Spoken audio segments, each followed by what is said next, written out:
राधे राधे। प्रणाम सभी को। वसुदेव सुतं देवं कंसचाणूरमर्दनं देवकी परमानंदम कृष्णं वंदे जगद्गुरुं। श्री कृष्ण वंदे जगद्गुरुं। इससे पहले वाले वीडियो में श्लोक संख्या 15 तक की चर्चा हो गई थी। अब आगे 16वें श्लोक से। पूर्व श्लोक में भगवान ने कहा कि दुष्कृति पुरुष मेरी शरण नहीं होते, तो फिर शरण कौन होते हैं, इसको आगे के श्लोक में बताते हैं। चतुर्विधा भजन्ते माम जना सुकृतिन अर्जुन आर्तो जिज्ञासुर अर्थार्थी ज्ञानी च भरतर्षभ। हे भरतवंशियों में श्रेष्ठ अर्जुन, पवित्र कर्म करने वाले अर्थार्थी, आर्त, जिज्ञासु और ज्ञानी अर्थात प्रेमी, 4 प्रकार के मनुष्य मेरा भजन करते हैं अर्थात मेरी शरण होते हैं। व्याख्या। चतुर्विधा भजन्ते माम जना सुकृतिन अर्जुन। सुकृति पवित्र आत्मा मनुष्य अर्थात भगवत संबंधी काम करने वाले मनुष्य 4 प्रकार के होते हैं। ये चारों मनुष्य मेरा भजन करते हैं अर्थात स्वयं मेरी शरण होते हैं। पूर्व श्लोक में दुष्कृतिना पद से भगवान में न लगने वाले मनुष्यों की बात आई थी। अब यहाँ सुकृतिना पद से भगवान में लगने वाले मनुष्यों की बात कहते हैं। ये सुकृति मनुष्य शास्त्रीय सकाम पुण्य कर्म करने वाले नहीं, प्रत्युत भगवान से अपना संबंध जोड़कर भगवत संबंधी कर्म करने वाले हैं। सुकृति मनुष्य 2 प्रकार के होते हैं। एक तो यज्ञ दान तप आदि और वर्ण आश्रम के शास्त्रीय कर्म भगवान के लिए करते हैं अथवा उनको भगवान के अर्पण करते हैं, और दूसरे भगवान नाम का जप तथा कीर्तन करना, भगवान की लीला सुनना तथा कहना आदि केवल भगवत संबंधी कर्म करते हैं। जिनकी भगवान में रुचि हो गई है वे ही भाग्यशाली हैं, वे ही श्रेष्ठ हैं और वे ही मनुष्य कहलाने योग्य हैं। वह रुचि चाहे किसी पूर्व पुण्य से हो गई हो, चाहे आफत के समय दूसरों का सहारा छूट जाने से हो गई हो, चाहे किसी विश्वसनीय मनुष्य के द्वारा समय पर धोखा देने से हो गई हो, चाहे सत्संग स्वाध्याय अथवा विचार आदि से हो गई हो, किसी भी कारण से भगवान में रुचि होने से वे सभी सुकृति मनुष्य हैं। जब भगवान की तरफ रुचि हो जाए वही पवित्र दिन है, वही निर्मल समय है और वही संपत्ति है। जब भगवान की तरफ रुचि नहीं होती वही काला दिन है, वही विपत्ति है। कह हनुमंत विपत्ति प्रभु सोई, जब तब सुमिरन भजन न होई। भगवान ने कृपा करके भगवत प्राप्ति रूप जिस उद्देश्य को लेकर जिन्हें मानव शरीर दिया है वे जना कहलाते हैं। भगवान का संकल्प मनुष्य मात्र के उद्धार के लिए बना है, अतः मनुष्य मात्र भगवान की प्राप्ति का अधिकारी है। तात्पर्य है कि उस संकल्प में भगवान ने मनुष्य को अपने उद्धार की स्वतंत्रता दी है, जो कि अन्य प्राणियों को नहीं मिलती, क्योंकि वे भोग योनियों में हैं और यह मानव शरीर कर्म योनि है। वास्तव में केवल भगवत प्राप्ति के लिए ही होने के कारण मानव शरीर को साधन योनि ही मानना चाहिए। इसलिए इस स्वतंत्रता का सदुपयोग करके मनुष्य शास्त्र निषिद्ध कर्मों को छोड़कर अगर भगवत प्राप्ति के लिए ही लग जाए तो उसको भगवत कृपा से अनायास ही भगवत प्राप्ति हो सकती है। परंतु जो मिली हुई स्वतंत्रता का दुरुपयोग करके विपरीत मार्ग पर चलते हैं वे नरकों और 84 लाख योनियों में जाते हैं। इस तरह सबके उद्धार के भाव को लेकर भगवान ने कृपा करके जो मानव शरीर दिया है, उस शरीर को पाकर भगवान का भजन करने वाले सुकृति मनुष्य ही जनः अर्थात मनुष्य कहलाने योग्य है। आर्तो जिज्ञासुर अर्थार्थी ज्ञानी च भरतर्षभ। अर्थार्थी, आर्त, जिज्ञासु और ज्ञानी अर्थात प्रेमी, ये 4 प्रकार के भक्त भगवान का भजन करते हैं अर्थात भगवान के शरण होते हैं। पहला, अर्थार्थी भक्त, जिनको अपनी न्याय युक्त सुख सुविधा की इच्छा हो जाती है अर्थात धन संपत्ति वैभव आदि की इच्छा हो जाती है, परंतु उसको वे केवल भगवान से ही चाहते हैं, दूसरों से नहीं। ऐसे भक्त अर्थार्थी भक्त कहलाते हैं। 4 प्रकार के भक्तों में अर्थार्थी आरंभिक भक्त होता है। पूर्व संस्कारों से उसकी धन की इच्छा रहती है और वह धन के लिए चेष्टा भी करता है, पर वह समझता है कि भगवान के समान धन की इच्छा पूरी करने वाला दूसरा कोई नहीं है। ऐसा समझकर वह धन प्राप्ति के लिए तत्परता पूर्वक भगवान नाम का जप, कीर्तन, भगवत स्वरूप का ध्यान आदि करता है। धन प्राप्त करने के लिए उसका भगवान पर ही विश्वास है, निष्ठा होती है। जिसको धन की इच्छा तो है, पर उसकी प्राप्ति के लिए वह सांसारिक उपायों का सहारा लेता है और कभी धन के लिए भगवान को भी याद कर लेता है, वह केवल अर्थार्थी अर्थात अर्थ का भक्त है, भगवान का भक्त नहीं है। कारण कि उसमें धन की इच्छा ही मुख्य है, परंतु जिसमें भगवान के संबंध की मुख्यता है वह क्रमशः भगवान की तरफ ही बढ़ता चला जाता है। भगवान में लगे रहने से उसकी धन की इच्छा बहुत कम हो जाती है और समय पाकर मिट भी जाती है। यही भगवान का अर्थार्थी भक्त है। इसमें मुख्यतया ध्रुव जी का नाम लिया जाता है। एक दिन बालक ध्रुव के मन में राजा की गोद में बैठने की इच्छा हुई, पर छोटी माँ ने बैठने नहीं दिया। उसने ध्रुव से कहा कि तूने भजन नहीं किया है, तू अभागा है और अभागिन माँ के यहाँ तूने जन्म लिया है।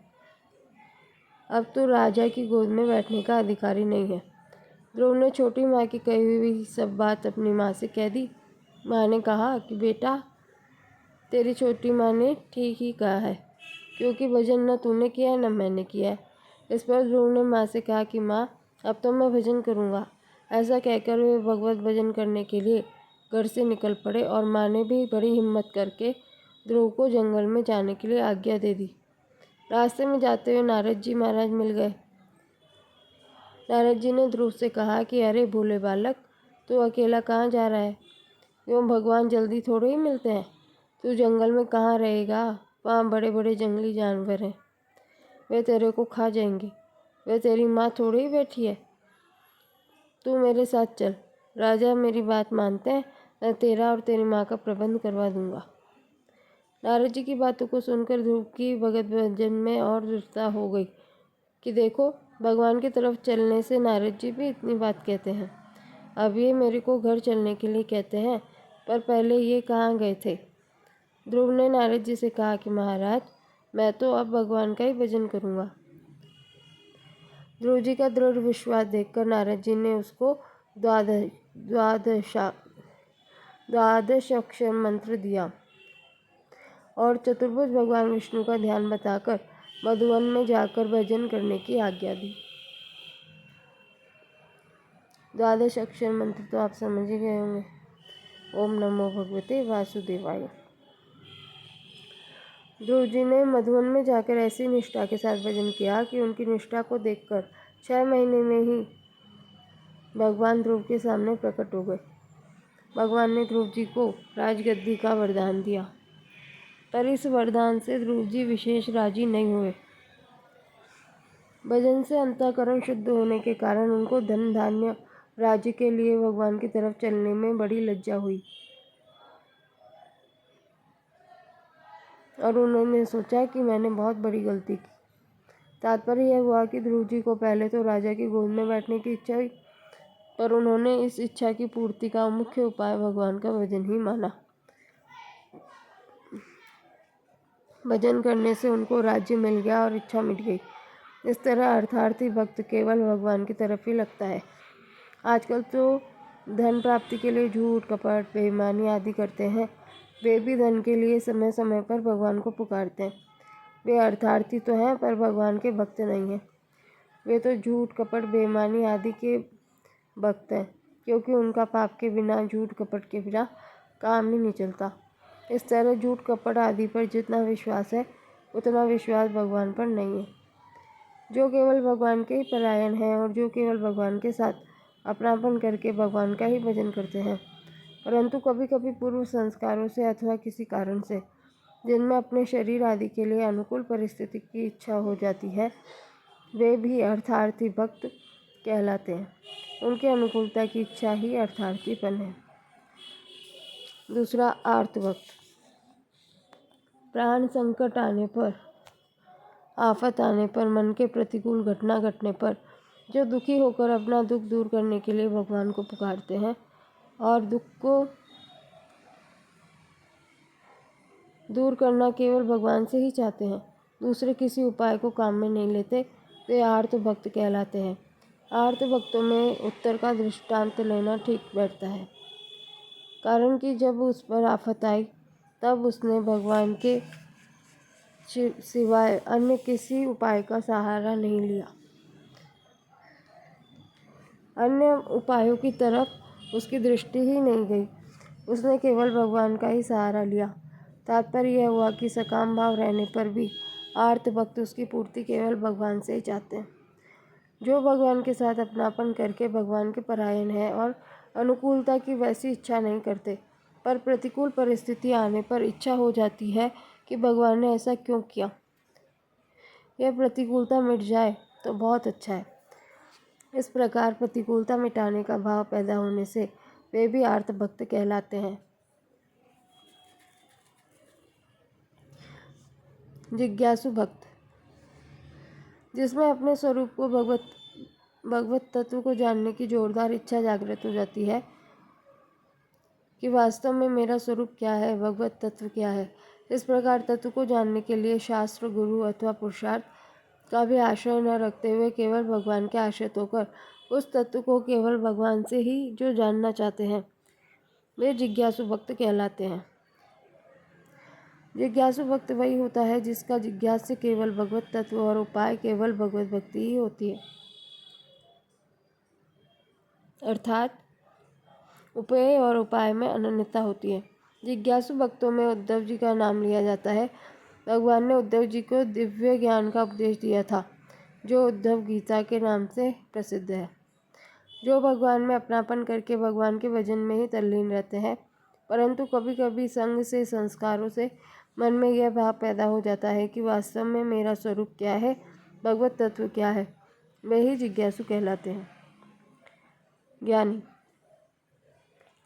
ज्ञानी प्रेमी भक्त, अर्थार्थी, आर्त और जिज्ञासु तीनों भक्तों से ज्ञानी भक्त की विलक्षणता बताने के लिए यहाँ च अव्यय आया है। ज्ञानी भक्त को अनुकूल और प्रतिकूल से प्रतिकूल परिस्थिति, घटना, व्यक्ति, वस्तु आदि सब भगवत स्वरूप ही दिखते हैं, अर्थात उसको अनुकूल प्रतिकूल परिस्थिति केवल भगवान लीला ही दिखती है। जैसे भगवान में अपने लिए अनुकूलता प्राप्त करने, प्रतिकूलता हटाने, बोध प्राप्त करने आदि किसी तरह की कभी किंचन मात्र भी इच्छा होती ही नहीं, वे तो केवल भक्तों के प्रेम में ही मस्त रहते हैं। ऐसे ही ज्ञानी भक्तों में किंचन मात्र भी कोई इच्छा नहीं होती, वे केवल भगवान के प्रेम में ही मस्त रहते हैं। ज्ञानी अर्थात प्रेमी भक्तों में गोपिकाओं का नाम प्रसिद्ध है। देवर्षि नारद जी ने भी यथावच गोपिका नाम कहकर गोपियों को भी प्रेमी भक्तों का आदर्श माना है। गोपियों को प्रेमी भक्तों का आदर्श माना है, कारण कि गोपियों में अपने सुख का सर्वथा त्याग है। प्रियतम भगवान का ही सुख उनका सुख है। यहाँ एक बात समझने की है कि धन की इच्छा, दुख दूर करने की इच्छा और जिज्ञासा पूर्ति की इच्छा को लेकर जो भगवान की तरफ लगते हैं, उनमें तो भगवान का प्रेम जागृत हो जाता है और वे भक्त कहलाते हैं। परंतु जिनकी यह भावना रहती है कि अन्य उपायों से धन मिल सकता है, दुख दूर हो सकता है, जिज्ञासा पूर्ति हो सकती है, उनका भगवान के साथ संबंध न होने से उनमें प्रेम जागृत नहीं होता और उनकी भक्त संज्ञा नहीं होती। संतों की वाणी में आता है कि प्रेम तो केवल भगवान ही करते हैं।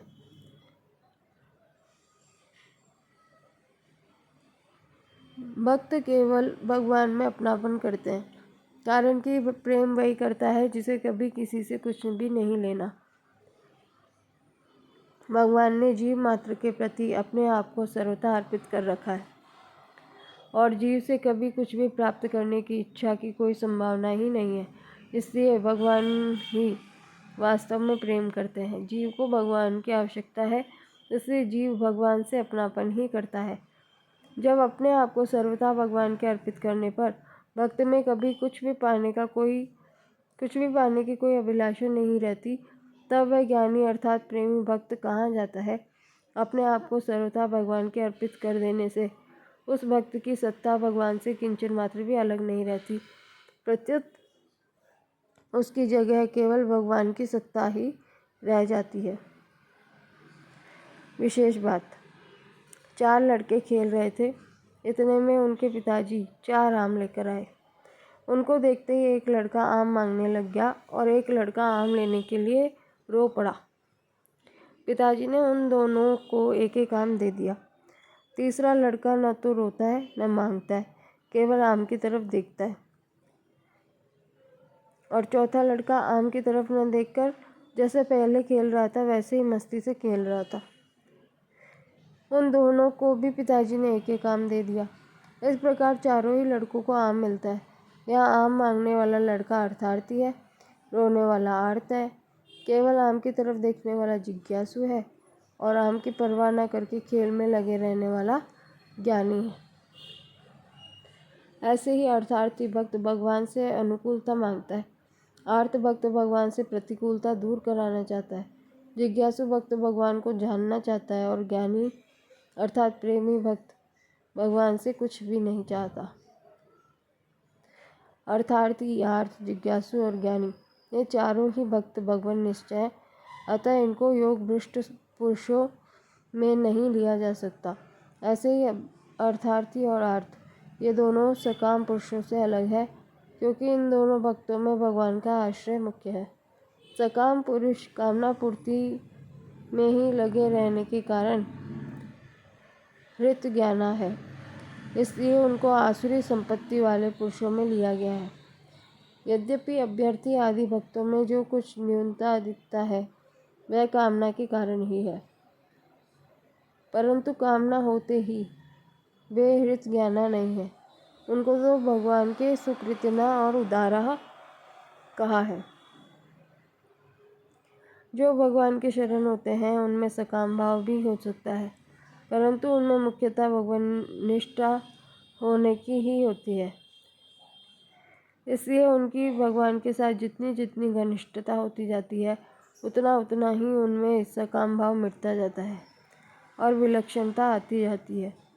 इसलिए उनको भगवान ने उदारा कहा है और ज्ञानी भक्त को अपना स्वरूप बताया है।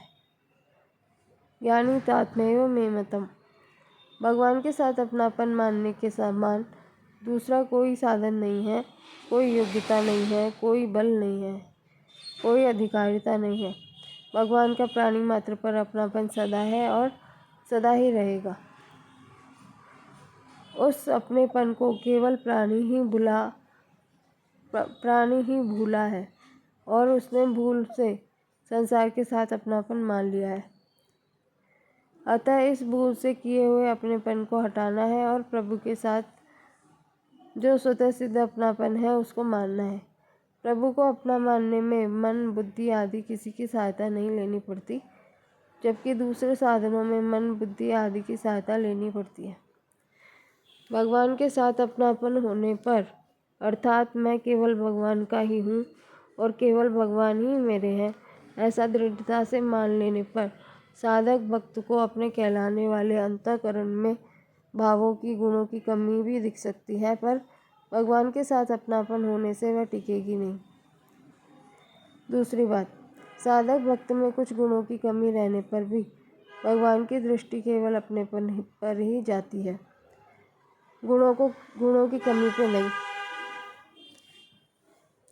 कारण कि भगवान के साथ हमारा जो अपनापन है वह वास्तविक है। भगवान का अपनापन तो दुष्ट से दुष्ट मनुष्य पर भी वैसा ही है। इसलिए 16वें अध्याय में आसुरी प्रकृति वालों का वर्णन करते हुए भगवान कहते हैं कि क्रूर, द्वेष करने वाले नराधम दुष्टों को मैं आसुरी योनियों में गिराता हूँ। इस प्रकार भगवान उनको आसुरी योनियों में गिराकर शुद्ध करते हैं।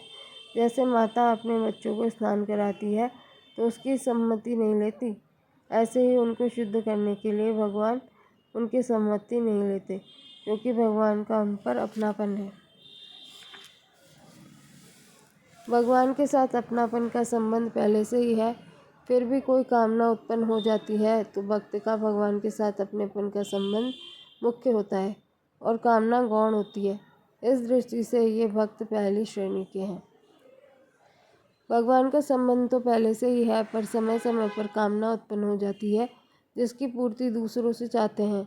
जब दूसरों से कामना की पूर्ति नहीं होती तब अंत में भगवान से चाहते हैं। इस तरह अनन्यता की कमी होने के कारण ये भक्त दूसरी श्रेणी के हैं। जहाँ केवल कामना पूर्ति के लिए ही भगवान के साथ अपनेपन का संबंध किया जाए वह कामना मुख्य होती है और भगवान का संबंध गौण होता है। इस दृष्टि से ये भक्त तीसरी श्रेणी के हैं। मार्मिक बात, कामना दो तरह की होती है, पारमार्थिक और लौकिक। पहली, पारमार्थिक कामना। पारमार्थिक कामना दो तरह की होती है, मुक्ति की और भक्ति की। जो मुक्ति की कामना है उसमें तत्व को जानने की इच्छा होती है जिसे जिज्ञासा कहते हैं। यह जिज्ञासा जिसमें होती है वह जिज्ञासु होता है। गहरा विचार किया जाए तो जिज्ञासा कामना नहीं है, क्योंकि वह अपने स्वरूप को अर्थात तत्व को जानना चाहता है जो वास्तव में उसकी आवश्यकता है। आवश्यकता उसको कहते हैं जो जरूर पूरी होती है और पूरी होने पर फिर दूसरी आवश्यकता पैदा नहीं होती। यह आवश्यकता सत विषय की होती है। दूसरी कामना प्रभु प्रेम की प्राप्ति होती है। उसको प्राप्ति तो कहते हैं, पर वास्तव में वह प्राप्ति अपने लिए नहीं होती, प्रत्युत प्रभु के लिए ही होती है।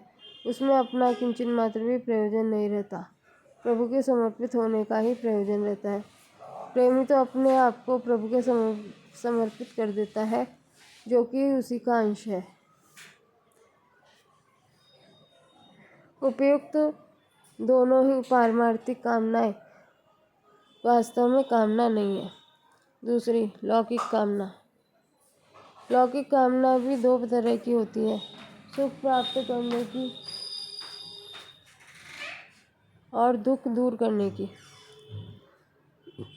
शरीर को आराम मिले, जीते जी मेरा आदर सम्मान होता रहे और मरने के बाद मेरा नाम अमर हो जाए, मेरा स्मारक बन जाए, कोई ग्रंथ बना दे जिसको लोग देखते रहें, पढ़ते रहें और यह जान लिया जाए कि ऐसा कोई विलक्षण पुरुष हुआ है। मरने के बाद स्वर्ग आदि में भोग भोगते हुए आदि लौकिक सुख प्राप्ति की कामनाएं होती हैं। ऐसी कामनाओं से तो वासना ही बढ़ती है, जिससे बंधन और पतन ही होता है, उद्धार नहीं होता। यह कामना आसुरी संपत्ति है, इसलिए यह त्याज्य है। दूसरी कामना दुख दूर करने की है। दुख तीन प्रकार के हैं, आदि दैविक, आदि भौतिक और आध्यात्मिक। अतिवृष्टि, अनावृष्टि, सर्दी, गर्मी, वायु आदि से जो दुख होता है उसको आदि दैविक कहते हैं। यह दुख देवताओं के अधिकार में होता है। सिंह, सांप, चोर आदि प्राणियों से जो दुख होता है उसको आदि भौतिक कहते हैं। शरीर और अंतःकरण को लेकर जो कुछ दिखता है वह आध्यात्मिक होता है। इन दुखों को दूर करने की और सुख प्राप्त करने की जो कामना होती है वह सर्वथा निरर्थक है, क्योंकि उस कामना की पूर्ति नहीं होती। पूर्ति हो भी जाती है तो दूसरी नई कामना पैदा हो जाती है और अंत में आपूर्ति ही बाकी रहती है। इसलिए इन दोनों कामनाओं की पूर्ति किसी भी मनुष्य की कमी भी कभी भी नहीं हुई है, ना होती है, ना भविष्य में ही पूरी होने वाली है। परिशिष्ट भाव। 14वें श्लोक में भगवान ने कहा था कि मेरी शरण में आने वाले भक्त गुणमयी माया को तर जाते हैं। वे शरण लेने वाले भक्त कौन हैं? इसको अब इस श्लोक में बताते हैं। पूर्व श्लोक में दुष्कृति मनुष्यों की और इस श्लोक में सुकृति मनुष्यों की बात कही गई है। जो हमारे से अलग है उस संसार को अपना मानना सबसे बड़ा दुष्कृत अथवा पाप है, और जो हमारे में अभिन्न है उन भगवान को अपना मानना सबसे बड़ा सुकृत अर्थात पुण्य है। अतः जो संसार को अपना मानते हैं वे दुष्कृति हैं, और जो भगवान को अपना मानते हैं वे सुकृति हैं। भोगी मनुष्य भगवान में नहीं लगता, इसलिए अर्थार्थी तो भगवान का भक्त हो सकता है, पर भोगार्थी भगवान का भक्त नहीं हो सकता। कारण कि भोगार्थी से संसार की लिप्तता अधिक होनी चाहिए और अर्थों में निर्लिप्तता कम होती है तथा भगवान की मुख्यता होती है। कुछ अंश में भगवान के सिवाय अन्य सत्ता की मान्यता होने के कारण वक्त अर्थार्थी आर्त अथवा जिज्ञासु होता है। अगर अन्य सत्य की मान्यता सर्वथा न हो तो वह ज्ञानी प्रेमी वक्त होता है। तात्पर्य है कि भगवान के सिवाय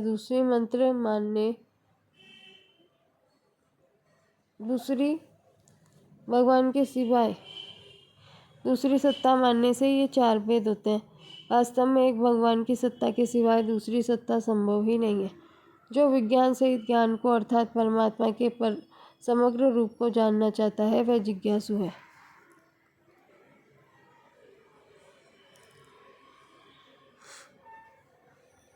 जिज्ञासु भगवान के ऐश्वर्य प्रभाव सामर्थ्य को जानना चाहता है, इसलिए भगवान की लीला कथा में उसको विशेष रस आता है।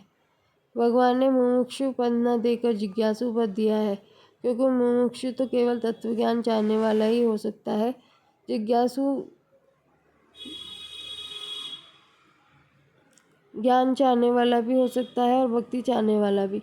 मुमुक्षु में अपने कल्याण की बात मुख्य होती है और जिज्ञासु भक्त में अपने को भगवान के अर्पित करने की बात मुख्य होती है। मनुष्य को ब्रह्म का ज्ञान होता है और जिज्ञासु भक्त को वासुदेव सर्वम का ज्ञान होता है। तत्वज्ञानी तो ब्रह्म का ज्ञान होता है, पर भक्त को समग्र ज्ञान होता है। अर्थार्थी आर्त और जिज्ञासु में क्रमशः संसार का संबंध घटता जाता है और परमात्मा का संबंध बढ़ता जाता है। जब तक जीव जगत को धारण किए रहता है तभी तक अभ्यर्थी अर्थार्थी आर्त और जिज्ञासु रहते हैं।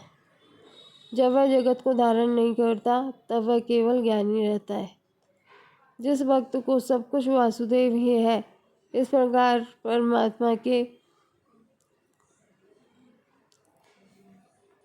समग्र रूप का ज्ञान हो गया है, उसको यहाँ ज्ञानी कहा गया है।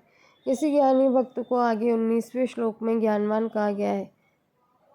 अर्थार्थी प्राप्त परिस्थिति में संतोष न करके धन चाहता है।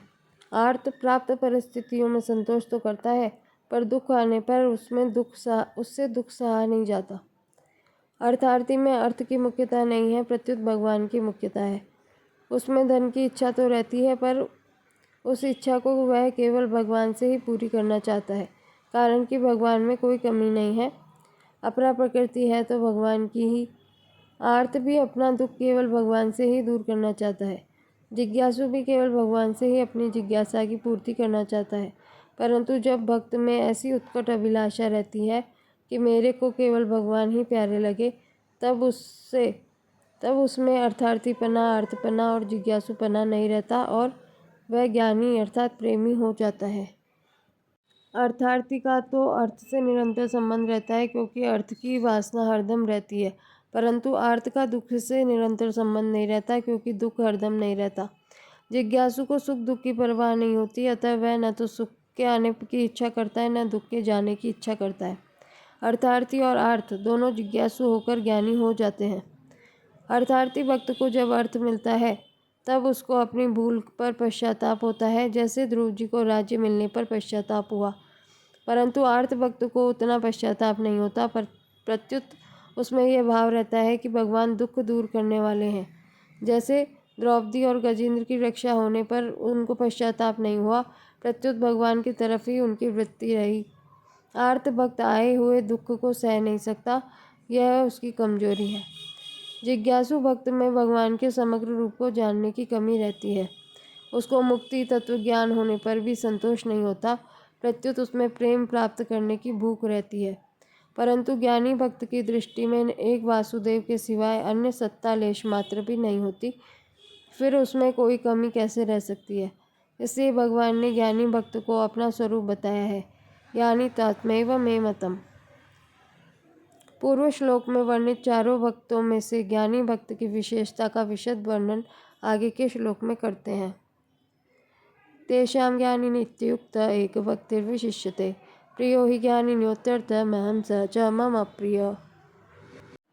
उन 4 भक्तों में मुझ में निरंतर लगा हुआ अनन्य भक्ति वाला ज्ञानी अर्थात प्रेमी भक्त श्रेष्ठ है, क्योंकि ज्ञानी भक्त को मैं अत्यंत प्रिय हूँ और वह मुझे अत्यंत प्रिय है। व्याख्या। तेषां ज्ञानी नित्ययुक्त। उन भक्तों में ज्ञानी अर्थात प्रेमी भक्त श्रेष्ठ है, क्योंकि वह नित्ययुक्त है अर्थात वह सदा सर्वदा केवल भगवान में ही लगा रहता है। भगवान के सिवाय दूसरे किसी में वह किंचन मात्र भी नहीं लगता।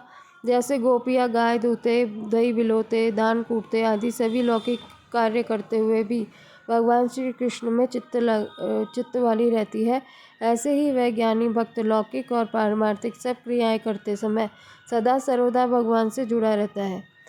भगवान का संबंध रखते हुए ही उसकी सब क्रियाएं होती है। एक भक्तिर विशिष्यते। उस ज्ञानी अर्थात प्रेमी भक्त का आकर्षण केवल भगवान में होता है, उसकी अपनी कोई व्यक्तिगत इच्छा नहीं रहती, इसलिए वह श्रेष्ठ है। अर्थार्थी आदि भक्तों में पूर्व संस्कारों के कारण जब तक व्यक्तिगत इच्छाएं उत्पन्न होती रहती है तब तक उनकी एक भक्ति नहीं होती अर्थात केवल भगवान में प्रेम नहीं होता, परंतु उन भक्तों में इन इच्छाओं को नष्ट करने का भाव भी होता रहता है और इच्छाओं के सर्वथा नष्ट होने पर सभी भक्त भगवान के प्रेमी और भगवान के प्रेमास्पद हो जाते हैं। वहाँ भक्त और भगवान में द्वैत का भाव न रहकर प्रेमाद्वैत हो जाता है। ऐसे तो चारों भक्त भगवान में नित्य निरंतर लगे रहते हैं, परंतु 3 भक्तों के भीतर कुछ न कुछ व्यक्तिगत इच्छा रहती है। जैसे अर्थार्थी भक्त अनुकूलता की इच्छा करते हैं, आर्त भक्त प्रतिकूलता को मिटाने की इच्छा करते हैं और जिज्ञासु भक्त अपने स्वरूप को या भगवत तत्व को जानने की इच्छा करते हैं। ज्ञानी अर्थात प्रेमी भक्त में अपनी कोई इच्छा नहीं रहती, अतः वह एक भक्ति है। प्रियो ही ज्ञानी ने उतरता महम सचा मम प्रिय। उस ज्ञानी प्रेमी भक्त को मैं अत्यंत प्यारा हूँ, उसमें अपनी किंचन मात्र भी इच्छा नहीं है, केवल मेरे में प्रेम है, इसलिए वह मेरे को अत्यंत प्यारा है। वास्तव में तो भगवान का अंश होने से सभी जीव स्वाभाविक ही भगवान को प्यारे हैं। भगवान के प्यार में कोई निजी स्वार्थ नहीं है। जैसे माता अपने बच्चे का पालन करती है, ऐसे ही भगवान बिना किसी कारण के सबका पालन पोषण और प्रबंध करते हैं। परंतु जो मनुष्य किसी कारण से भगवान के सम्मुख हो जाते हैं, उनकी उस सम्मुखता के कारण भगवान में उनके प्रति एक विशेष प्रियता ही हो जाती है। जब भक्त सर्वथा निष्काम हो जाता है अर्थात उसमें लौकिक पारलौकिक किसी तरह की भी इच्छा नहीं रहती, तब उसमें स्वतः सिद्ध प्रेम पूर्ण रूप से जागृत हो जाता है। पूर्ण रूप से जागृत होने का अर्थ है कि प्रेम में किंचन मात्र भी कमी नहीं रहती। प्रेम कभी समाप्त भी नहीं होता, क्योंकि वह अनंत और प्रतिक्षण वर्धमान है। प्रतिक्षण वर्धमान का तात्पर्य है कि प्रेम में प्रतिक्षण अलौकिक विलक्षणता का अनुभव होता रहता है, अर्थात इधर पहले दृष्टि गई ही नहीं, इधर हमारा ख्याल गया ही नहीं, अभी दृष्टि गई, इस तरह प्रतिक्षण भाव और अनुभव होता ही रहता है। इसलिए प्रेम को अनंत बताया गया है। परिशिष्ट भाव। भगवान ने अपने प्रेमी भक्त को ज्ञानी नाम से इसलिए कहा है कि सब कुछ परमात्मा ही है, वही वास्तविक और अंतिम ज्ञान है, इससे आगे कुछ नहीं है। इसलिए ऐसा अनुभव करने वाला प्रेमी भक्त ही वास्तविक ज्ञानी है, कारण कि ऐसे भक्त की दृष्टि में एक परमात्मा के सिवाय दूसरी सत्ता है ही नहीं, जबकि विवेकी पुरुष की दृष्टि में सत्य और असत 2 सत्ता रहती है। परमात्मा है कि तात्पर्य है कि यहाँ ज्ञानी शब्द जीवन मुक्त तत्व ज्ञानी के लिए नहीं आया है, प्रत्युत वासुदेव सर्वम का अनुभव कराने के लिए, वासुदेव सर्वम का अनुभव कराने वाले ज्ञानी अर्थात प्रेमी भक्त के लिए आया है। गीता में भगवान ने मुख्य रूप से भक्त को ही ज्ञानी कहा है, क्योंकि वही अंतिम और असली ज्ञानी है। उसका केवल भगवान में ही प्रेम होता है, इसलिए वह श्रेष्ठ है। एक भक्तिर विशिष्यते। भगवान का अर्थार्थी भक्त अनित्य युक्त होता है। अर्थार्थी की अपेक्षा आर्त कम अनित्य युक्त होता है। आर्त की अपेक्षा भी जिज्ञासु कम अनित्य युक्त होता है। अनित्य युक्त मतलब निरंतर भगवान में न लगा हुआ, परंतु ज्ञानी सर्वथा नित्य युक्त होता है। प्रियो ही ज्ञानी न्योतर्थम महम सचो मम प्रिय। पदों का तात्पर्य है कि वासुदेव सर्वम का अनुभव होने पर फिर भक्त और भगवान दोनों में परस्पर प्रेम ही प्रेम शेष रहता है। इसी को शास्त्रों में प्रतिक्षण वर्धमान प्रेम अनंतरस आदि नामों से कहा गया है। इससे आगे के श्लोकों की चर्चा कल करेंगे। राधे राधे।